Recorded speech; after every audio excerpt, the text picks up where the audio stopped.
मित्रांनो नमस्कार. कालचा दिवस खूप महत्त्वाचा होता आणि काल म्हणजेच आम्ही आमच्या यवतमाळ जिल्ह्यातील प्लांटला गेलो होतो आणि तिथे गेले असता बघितलं तर चांगल्या पद्धतीने त्यांचं नियोजन आणि चांगलं व्यवस्थितरित्या संगोपन, क्रॉप मॅनेजमेंट सगळ्या गोष्टी व्यवस्थित झाले आणि प्रत्यक्ष शेतकऱ्यांना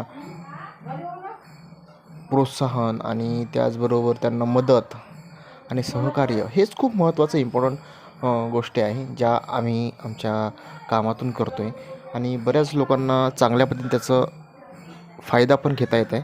आता त्यातीलच आमचे हे जे मशरूम उत्पादक आहेत फार्मर, त्यांनी चांगल्या पद्धतीने नियोजन करून ते नवीन काहीतरी संकल्पना, काहीतरी उपाययोजना, काहीतरी युनिक पद्धतीची मशरूम शेती असो किंवा इतर शेती असो, ते चांगल्या पद्धतीने करत आहे आणि त्याच ठिकाणी आपलं आहे. आणि जर तुम्हाला कुठे या ठिकाणी जर व्हिजिटला यायचं असेल तर आम्हाला नक्कीच संपर्क करा. म्हणजे तुम्हाला मशरूम शेतीची सखोल अशी माहिती, मार्गदर्शन मिळेल आणि प्रशिक्षण व्यवस्था पण आपल्याकडे आहे, ज्याच्यामुळे तुम्हाला कुठेच काहीच अडचण जाणार नाही. धन्यवाद.